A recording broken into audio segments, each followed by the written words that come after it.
and today we're having a workshop on using social media effectively in your MOOC.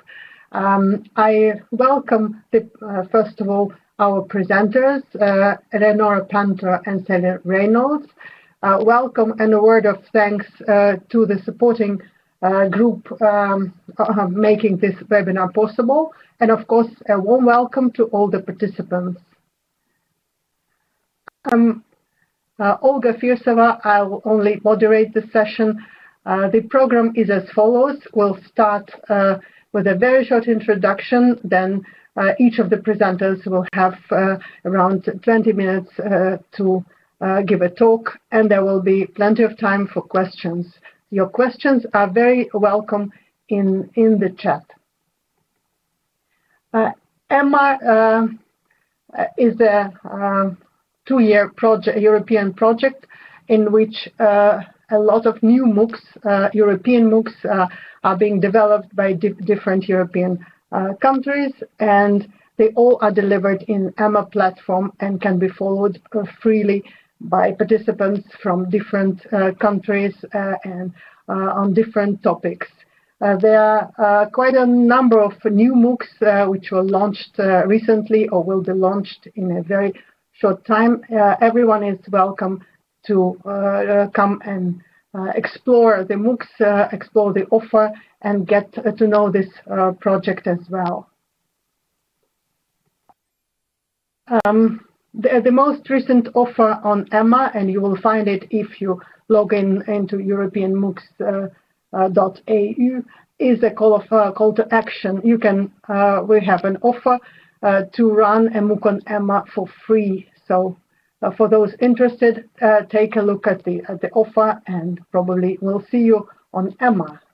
Another offer is we are recently started cooperation with Europeana collections. So if you want to develop a MOOC using Europeana collections, you are very welcome to explore this possibility.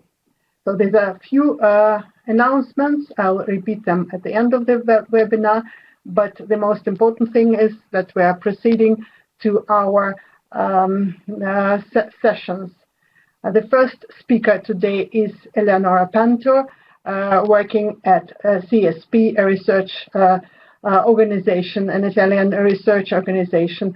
And Eleonora is an expert on social media, on communications, have participated in many European projects, have publications to her name, and she will be talking about the use of social media in the courses. Eleonora, the floor is yours. Very welcome. Thank you, Olga, and welcome to all our friends that are here to listen to us. I don't know how to switch to my presentation. Okay, thank you. And let's go inside our presentation. This webinar has already been proposed in an early stage, so I reused some of the slides prepared by our colleague from University of Bourgogne, that are Deborah Arnold, Dennis Guventan, and Alessandra Maurice, but I changed something because our experience has changed in this year. For example, this is the first slide that show why we think that the social media is relevant for the MOOCs. From one side, you see that you could easily imagine that disseminate the MOOC on the social media helps in terms of attract new followers or to attract more attention on a specific topic. At the same time, we know that through the social media we can create a community of learners and activate informal learning. But what we notice is that it is a cycle. It's not something that you can make first or after. All the things are strictly connected. But when and how we can use the social media in designing and planning our MOOC.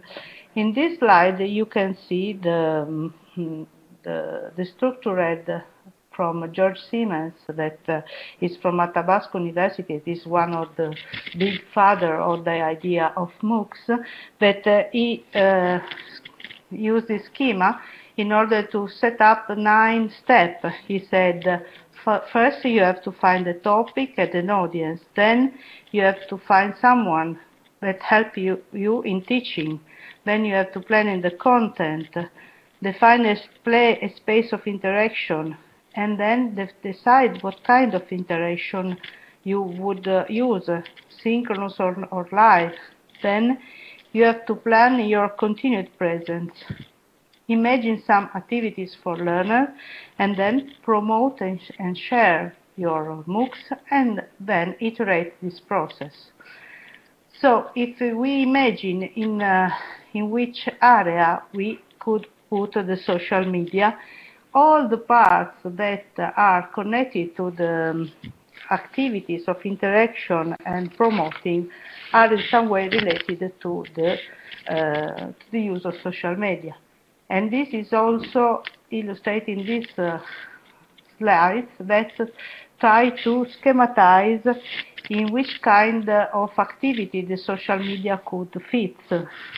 We know that in the MOOCs, also if they are connected MOOCs or ex-MOOCs, the learners have some kinds of activity that could be very passive, like watch a video or read the material. Then we can have more interaction, asking them to do some quizzes or research information, or to share information and comment about what they are doing on the platform, and maybe they could also do this sharing on the social media. And in some more interactive, the most interactive activity could be to produce artifacts in individual way or collaboratively. Okay, but we also need a place where publish all these things, and maybe sharing all these activity. So all these activity could be some way very affected by using social media. But why use social media in a MOOC? We know that knowledge in the MOOC is strictly connected with interaction with other people. Then we know that the social media have the power to enable participation and to develop communication and collaborative skills.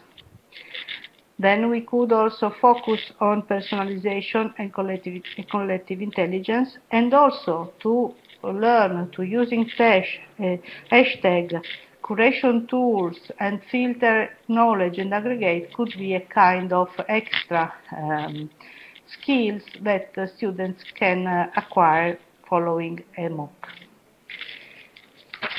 And then the question is, which tools use and why? Which are the pros and cons? So we can try to define some kind of social media tool specific for every MOOC platform. Every MOOC platform could use some specific tools. Then there are the well-known public social media, and in the end we can also try to find the open source equivalent of social media. So we can, in our case, for example, the platform, EMMA platform, offers a blog, personal blog, common blogs, and the possibility of put comments on every lesson, every unit, and also every assignment, or also to exchange communication between the teacher and the students. The well-known social media we know that are Facebook, Twitter, but also some other social media, and in the open source equivalence we can use this kind of tool that unfortunately are not having a very significant success. Maybe you cannot agree with me, but my impression is that the open source social media are not going very well. So my idea is to show you some example. We are from our direct experience in EMMA, and I will show you 3 cases that are some way interesting. One is the Coding in Your Classroom Now MOOC that is started in January and just ended, and it tends to create a community about computational thinking. And in this small picture you can see which are the tools that the teacher choose in terms of a virtual classroom. The pink icon is the tools offered by the platform, then he chooses YouTube, Twitter and Facebook. Then the second MOOC is a MOOC about the digital library, and then we have the Open Wide MOOC. So,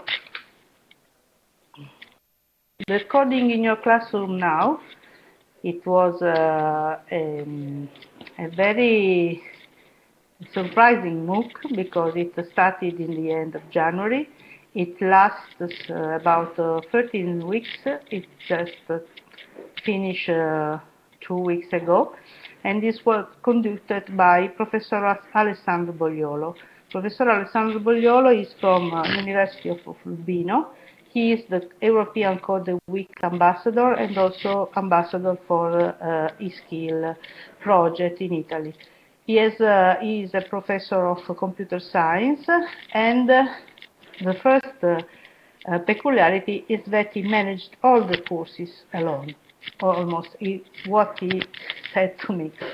The MOOC was very popular. We have more than 6,000 people enrolled, mostly teachers, because the project has the aim to involve pupils and teachers. So the idea is that every assignment was for some way involving the students in making activity with the teachers.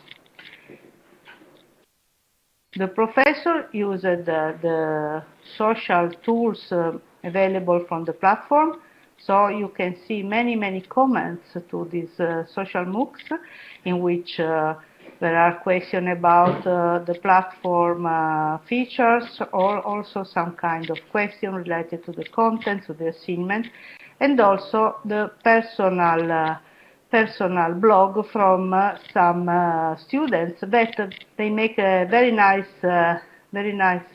activity. For example, they posted some advices about the courses that could be used also for the other colleagues from the MOOC. For the CodeMOOC, in CodeMOOC was the hashtag that Professor Bogliolo chose for the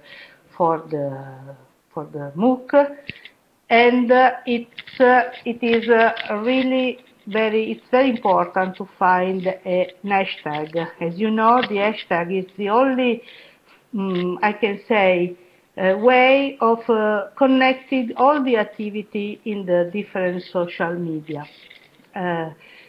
The professors starting the courses with an hangout. He uses YouTube with always live lessons.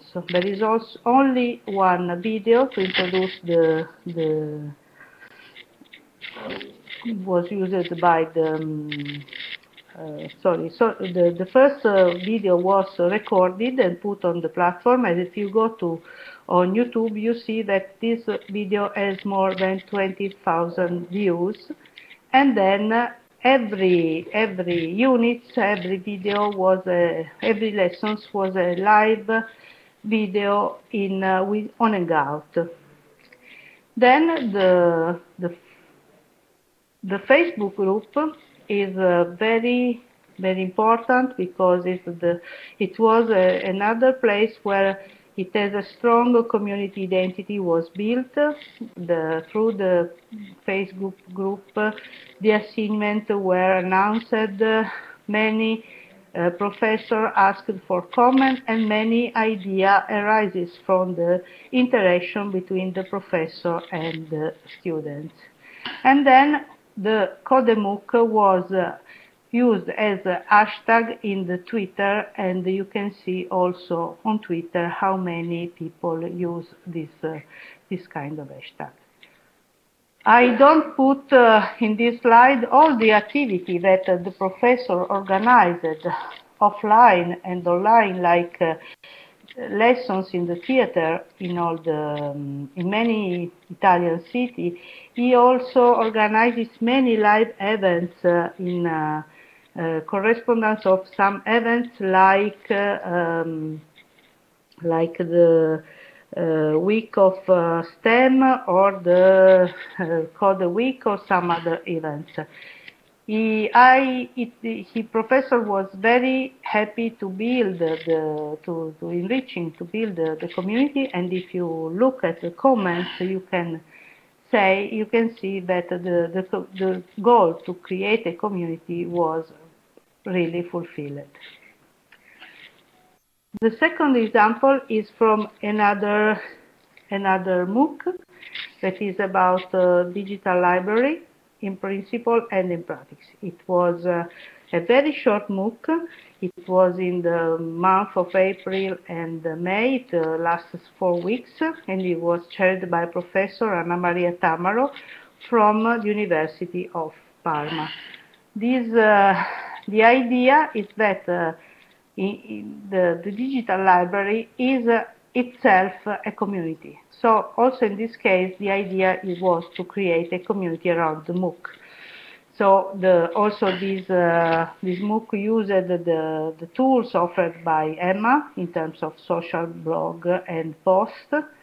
And then they had a nice idea that was to create a newsletter, internal newsletter. So every week, the people that organized the MOOC use a kind of recap, creating a newsletter that in some way can give a summary of what happened in the week on the MOOC, and it has the aim to orientate the participation. It was very, very nice because also the participant of the MOOC could contribute to the newsletter, and much of the content of the newsletter was produced by the contributors. Also, if it's not really a social media, for me, it's interesting because we have a very original way of using tools that in some way enable the community to interact and to participate. Then also the digital library MOOC use a Facebook group and Twitter, and also Google+. It was for me interesting to ask to the organizer why they decide to use Google+, that in some way is considered not a very successful tool, but they say that they make a poll because the MOOC is also connected with a master about digital library in Estonia, and if you follow the MOOC, you can have 1 credit for the master. And the people asked to use also Google+. As we know, Google+ is not very popular, but it has every other kind of advantages. For example, it is a little bit walled, so it's easier to get inside in the MOOC. And also the student and the MOOC organizer was very happy because they found that Emma was in some kind of flexible environment for using this kind of tool, and is not very rigid like other tools used for learning. And also Twitter, they found it was useful in order to share materials, and I often say that with Facebook you close your audience rather than with Twitter you enlarge, you open this kind of audience. The third example is from Open Wide University. It was it was related to the first edition of this MOOC, but it was last year, and now it's just going to restart with also Italian language available. And they were the first that used very, in our project, very social media activities, because as you can easily imagine, it's strange to make a MOOC about food or wine and not having, how can say, any physical activities. And so it was very nice because through the social media, the students organized some meetups for wine tasting and for meet each others. And also it was nice that also through Facebook, also some informal interaction happens with the moderator of the MOOCs. They also use this kind of tools that is from a pad, an open source tools for writing in a collaborative way and sharing idea, and also making a kind of scaffolding of the idea.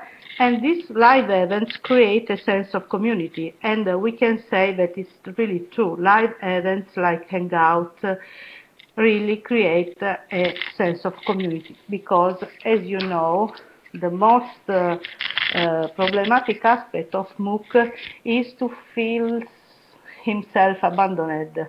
So also in the MOOC that is massive and is important for people to know how to belong, that they belong to a community and that they have the possibility to interact with other students.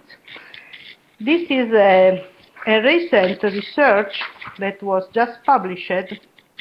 That was a research made on comparing free courses on Coursera platform and comparing how the students of these free courses interact on Coursera and on Facebook. As you can see on the graphics, the blue columns are the interaction on Facebook. These are the free MOOCs.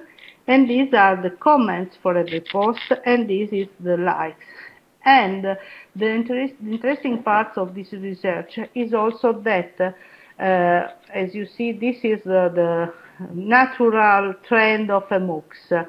Really great enthusiasm when it starts, and then, unfortunately, often the interest and iteration tends to go near the zero, but sometimes, like in these cases, the interaction through Facebook continues also after the end of the MOOCs. And this is, could have some different reasons. For example, the students said that on Coursera, the forum is not very easy to use. And also they said that they are not comfortable to interact with people that are not really connected to an identity. On Coursera, most of the people use a nickname on the forum. Instead, when you are on Facebook, you are in some way pretty sure that the people you are talking with are real people. You can have an idea of what kind of people they have. So the key factor of the success of Facebook may be this idea of social presence, because it's transparent, it's easy to use, and has very low barriers to participate.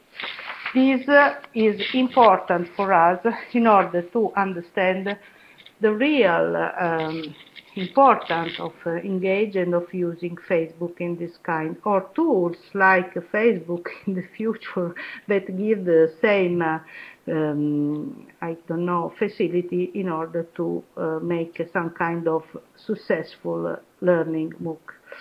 And just for recap, we have to have a clear idea when we define our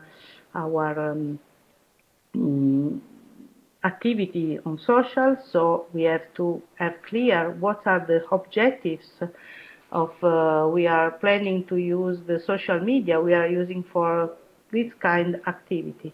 Then we have to some way know which kind of learners we have, and if we have some kind of issue about privacy or some risks, because if you have some problems in your MOOCs or social media, for sure will amplify them. So it's very important, if you have the social media, you have also the resources to manage, because could be happen that students will start some Facebook groups autonomously, and you cannot be able to explain or to manage this kind of relation.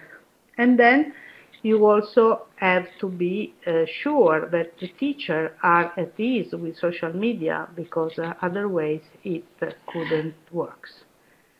So I think it's all from my side. Sorry, but I cannot be able to read your question. And thank you, Olga. I give you the floor. Thank you very much, Eleonora, for this very rich presentation with lots of tips as I read in the chat. And I've been following the chat, so you will get the questions all right after the second presentation. Just before we proceed, one remark while following the chat. I really miss the tool that we have in Emma, the translation tool. So it is there were some remarks in Italian that were not probably easy to follow for other participants. So remarks in English are very appreciated. We'll proceed immediately to the second presentation, and then we'll have time for questions. Sally Reynolds, Joint Managing Director at IT, will talk about a different aspect of using social media around MOOCs. Sally, the floor is yours. Thank you, Olga, and thank you very much, Eleonora, as well, for a very interesting presentation. Yes, I'm going to talk much more about social media as a promotional tool for your MOOC, and I do want to thank my colleagues, Joasha and Alberto, who know much more about this than I do, and between us we've put together this presentation this afternoon, so thank you to them. It would be nice to know if people would like to maybe put into the chat as well, if they themselves, if you're already running a MOOC, if you're thinking of setting one up, it would be interesting to know what the level of experience is with the group. We recognise some of the names on the list, but of course not everybody. So do feel free to let us know what your situation is, whether you're a user of social media either within a MOOC, whether you're taking part in a MOOC with social media and you like it or don't like it, or if you're in the case of my talk, whether you're somebody who is launching a MOOC or has launched a MOOC and is interested in how social media can help you. So this is what I was going to talk about in the next 10 to 15 minutes. First of all, about using social media as part of a broader promotion strategy for your MOOC. So I'm assuming that you're all people who are either launching or about to launch a MOOC. I'd like to give you some suggestions and maybe some feedback based on the experience that we've had so far within Emma in terms of using social media to help to promote the MOOCs that have been launched over the last 2 years. Tell you how we promote MOOCs generally in Emma. As you know, at the moment we have an open call for people who would like to put their MOOC on Emma. You're very welcome. We're very keen to bring on board new providers, and one of the things we can do is to help you with the promotion. And I'll also point you then to a guide that we have available, which you can download from the Emma website.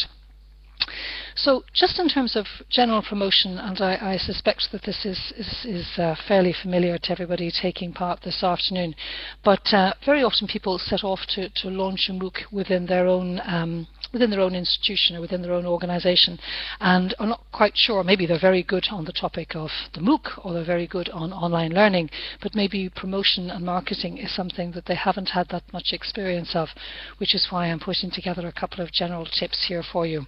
First of all, I think think it's really important to check out the resources that you have available for promotion in-house. Most sizable universities and colleges do have their own communications department. You can usually have access to this, and they very often have resources, skills and materials that are not necessarily immediately available to you. I do think you need to make a plan based on time and resources available, because this is, as we would say in English, a little bit of a bottomless pit. You could spend a huge amount of time marketing, promoting your MOOC, but maybe you don't have that much time. So it's a good idea to establish at the beginning, is this something that either you or one of your team can dedicate a half a day or a full day, a week or a month to promoting? And that will help you then to make your plans a little bit more concrete, a little bit more realistic. Because very often in our experience, people start, when they launch a new MOOC, they have loads of enthusiasm and lots of energy, but of course it's hard to maintain that on an ongoing basis. I think you need to agree who's responsible for the different promotional activities, whether it's the social media, whether it's maintaining the website, whether it's dealing with external promotional channels within your own team. And I also think it's very important to review and adapt depending on results. Just because you decided at the beginning that you were going to use one channel, if it's not working, well, you're probably going to need to adapt and change as time goes by. When it comes to promoting your MOOC locally, as I mentioned, do check out what's available in your own university, college or school community. Very often you will find that there are magazines or newsletters that are distributed by your university or college. There's your website, of course, with varying degrees of access depending on how the website is set up. Very often there'll be a virtual learning environment of some sort, social media, which we'll be coming to. Mailings to alumni, that's often a very successful mechanism in order to attract people to your MOOC. And of course, check out what specific departments are doing, because sometimes you'll find that one department will have its own mechanisms and its own channels which you can access. Just a quick list of some of the other channels and mechanisms that you might want to think about using. Don't forget traditional media, radio and television. Very often one good spot on a television news channel or on a radio channel or in a newspaper will be worth an awful lot of other effort. So really don't forget traditional media, even though we all recognize how difficult it is to get attention on traditional media. When it happens, it's very powerful. Usual printed materials, promotion on MOOC aggregators. We're going to come back to that at the end. I'm going to give you a list of the ones that we use here in EMMA. MOOC aggregators are increasingly popular. They do what they say. They aggregate lists of MOOCs that people can sign up to, and increasingly they're available in different languages. So that's also helpful as a way to promote your MOOC. Websites and blogs, events, of course, clubs and groups and faculties. If, for example, your MOOC is in the area of environment, then it's well worthwhile checking out in your location, in your region, what kind of environmental action groups are there. Do they have a website? Do they have a newsletter? Could you promote your MOOC that way? So you usually think in terms of two approaches. One is the institutional approach, but the other approach, of course, is to the content. So bearing in mind the content and the topic of your MOOC, you can find other channels and other ways to tell people about it. Employment agencies, libraries are also very useful, and of course special interest groups related to the topic. So moving on to social media, I think it's important to point out sort of some of the great aspects of social media as a tool for promotion. Leonora has been talking about social media as a great tool for interaction and engagement, but of course it also is a great tool for promotion. It thrives on conversation, informality. It supports conversation, interaction and engagement with people who might be interested in getting involved in your MOOC. It's relatively cheap to set up and to operate. What you need is time. You don't need much more than that, but you need a lot of time.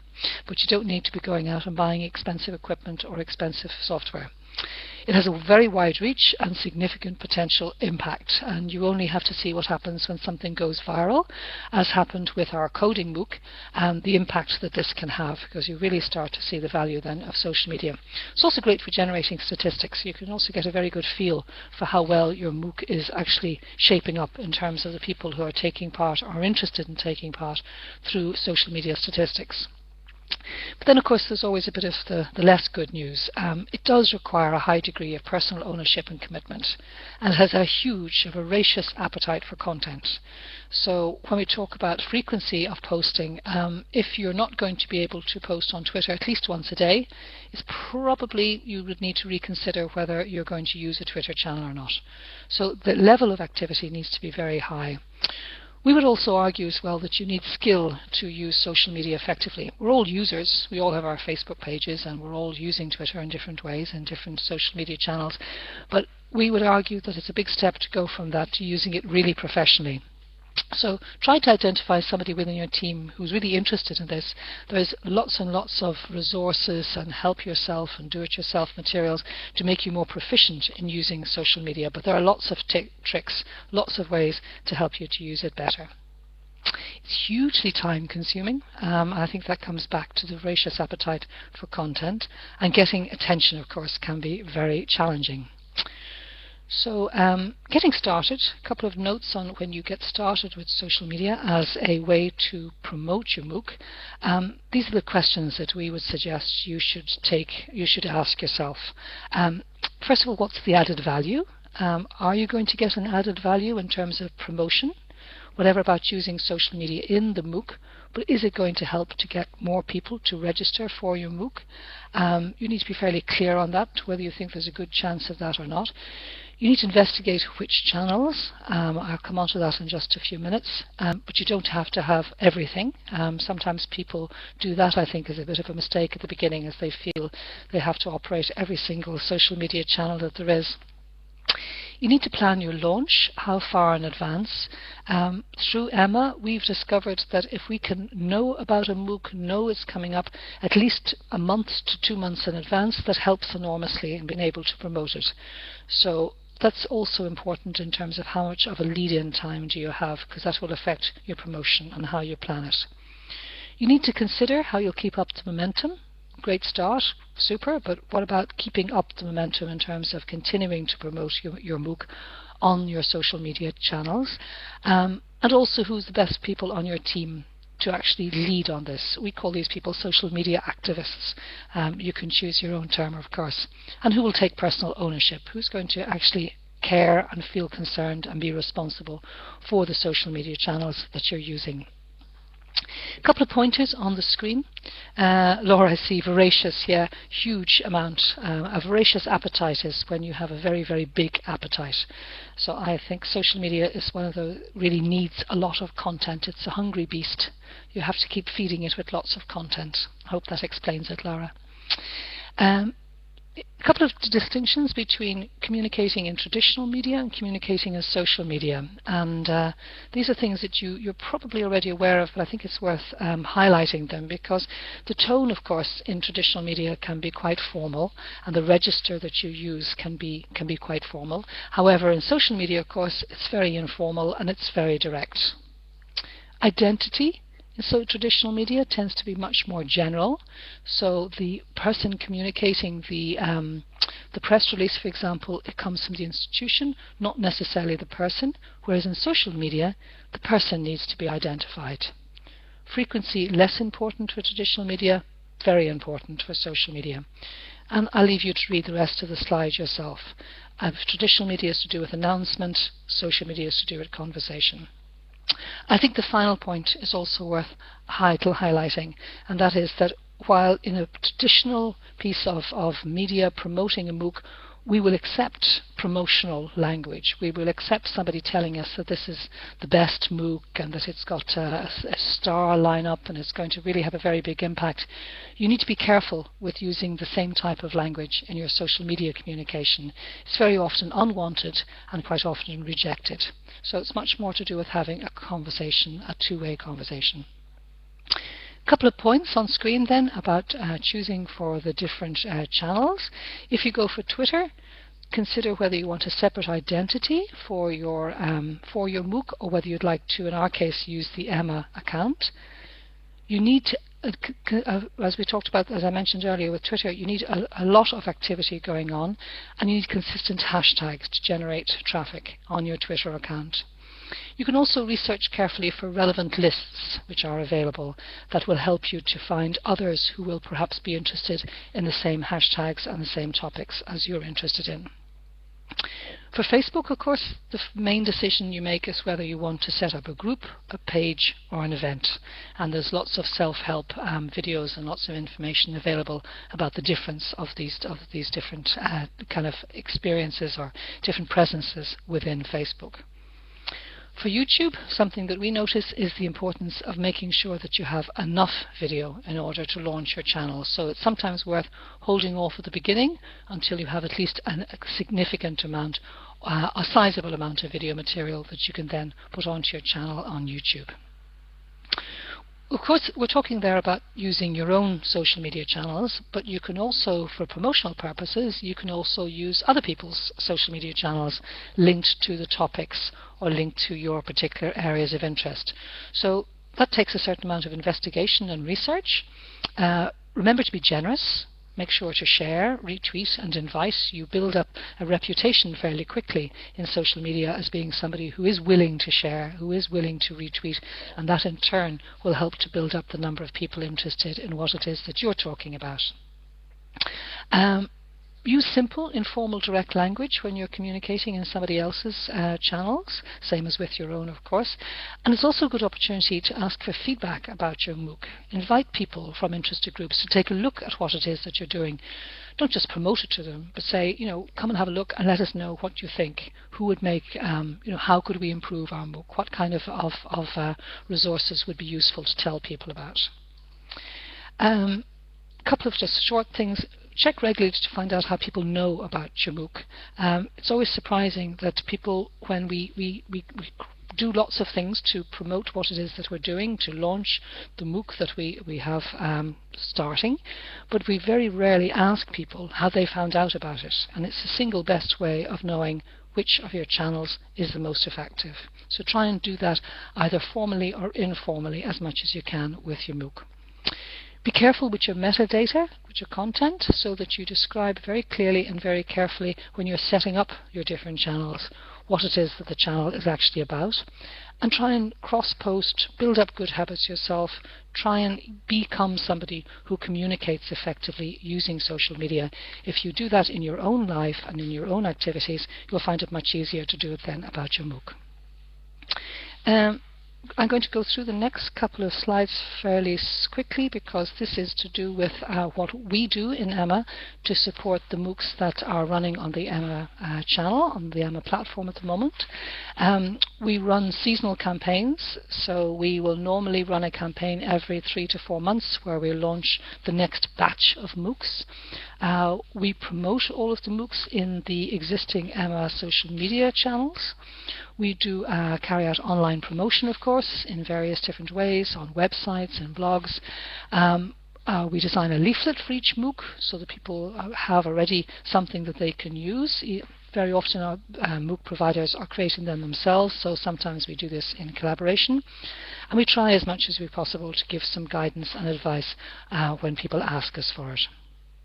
This very complicated looking diagram is the one where we show the workflow in Emma. I just want to highlight down the bottom part and the part circled in red, because this is how we communicate now with our new MOOC providers. So if you are a new MOOC provider who has either had a MOOC accepted to be included on Emma or you're considering it, this will show you the relationship that we have with you, as in the dissemination team.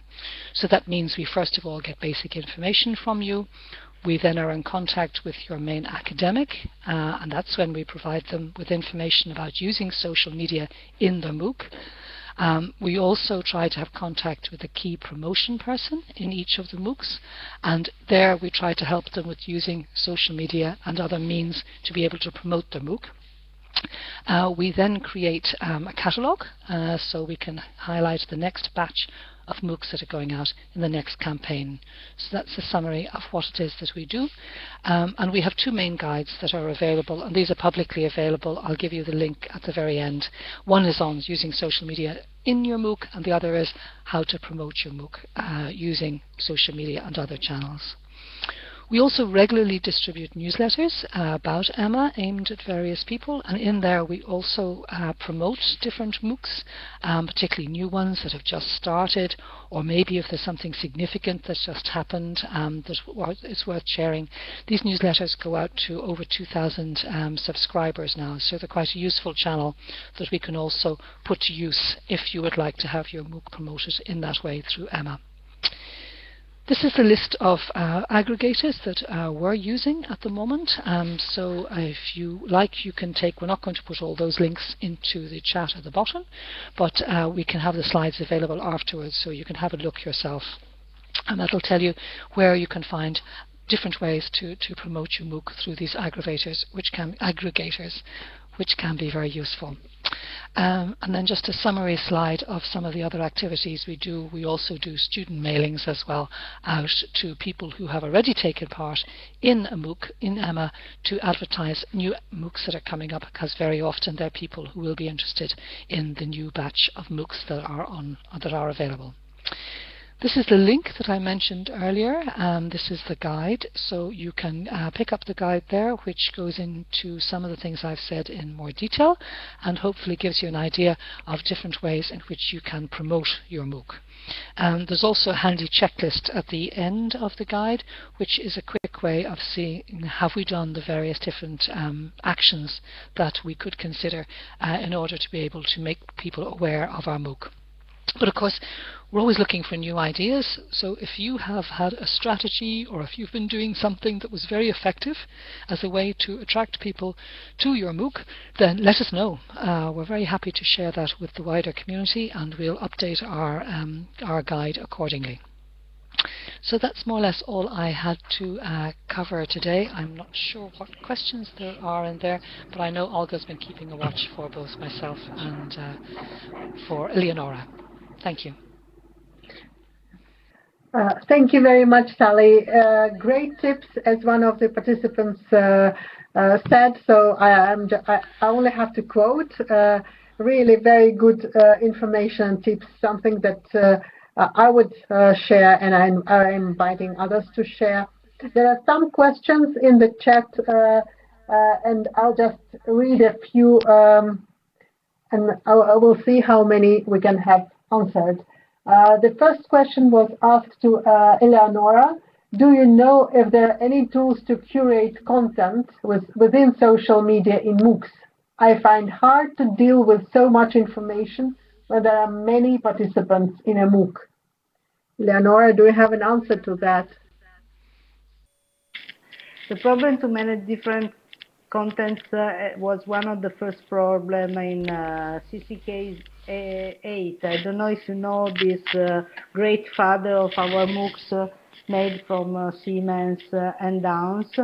And the idea is really how to manage all these contents. I don't know about the curation tools, but for example, in the MOOC, in the classroom MOOC, one of the participants create a Padlet, that is a website you can find for this, in which all the production from the classroom were collected. So they by themselves they have the need to systematize all the contents that were provided were created during the MOOCs. But I don't know about the specific tool for curation. Thank you. If there is anyone who knows the answers, please share it through the chat. Probably a question which is related to that one. When the MOOC is over, as the Coding Classroom MOOC, are the materials, the course materials, available for others? I don't know exactly, but usually the material will be available for a month after the end of the courses of the MOOC. But you can better ask to your teacher, which is the intention to. Usually, it is a kind of time for completing the assignment and so on. But it depends. If the MOOC, for example, is self-paced, the material are always available. But it's not the case of Coding MOOC, for example. Okay, so you'll have to get into another run of this MOOC to do it. There's another question on that. What do you do in case the course hashtag starts to get systematically spammed with irrelevant content? This is a nice question. I don't know exactly how to manage that, but I think you can ask to all the people to signal to the manager of the platform, like Twitter also, that there is a spamming in courses, and they try to close the account from the spam comes. I think we don't have managed this kind of problems, but I think the only way is to maybe change the hashtag and the now indicator to Twitter or Facebook that there are some people making spam on that hashtag. I think that's absolutely right, because I was just going to say, I think people move hashtags so easily that it's good to report it, of course, because it helps to clean things up. But I would just move a new hashtag, and you'll have everybody on that very quickly. It is very good to have questions that we all have to think about. So it is really very helpful. And there is one question which is labeled ideological. How to combine the EMMA philosophy based on open access and open source with the use of private platforms such as Facebook? And I try to say that, for example, the colleague from Bourgogne tried to use some open source social network, but as I said, the main reason to go on a social network is that you find many people already there. If you have to use a different social media, you should know that your learners are there. So if you know that all your learners are social media oriented, open source oriented, and they are all on diaspora, maybe could be useful too. But you are completely right when you say that we have a sort of contradiction using walled garden like Facebook and say that we are open. But all is from our tools is open. But let's hope that someone make a kind of successful open source social media so we can use it more. Yeah. Thank you again, Sally. Would you like to add anything to that? No, my Italian is not good enough to know what Giovanna is saying. So I was just trying to figure out what that was. No, I think I agree. I mean, Leonora, it's very difficult to be consequent in these things in terms of open source, but I don't think in our kinds of work we're going to change the way of the world. So I'm a pragmatist, I must admit, and sadly have to go with the Facebooks and the Twitters of the world. Yeah, but just to kind of round up this discussion, which is really very interesting. Generating questions will help us and the researchers around MOOCs to dig into these questions and come up with really fruitful solutions and new answers and probably new challenges as well. So that makes it so interesting to be part of this whole world. I think that we can complete this session by thanking our presenters for really very rich and interesting talks that give a lot of food for thought for participants who took part in it, and also thanks to them for good questions and active participation. And for those who will watch this webinar afterwards. They will not be able to ask questions and interact directly, but they will definitely be able to benefit from it. So if I go up to the final slides of this session, I would like to announce 2 more events, 2 more webinars. One will take place this very week and will be also very interesting for future and current MOOC providers, and one that will finalize the EMMA project and will be given in July. Join us at the EMMA webinars and join us indirectly through our channels, watching the recordings of those webinars and learning from our MOOCs. Thank you very much. Thank you to all of them, and probably till the next session.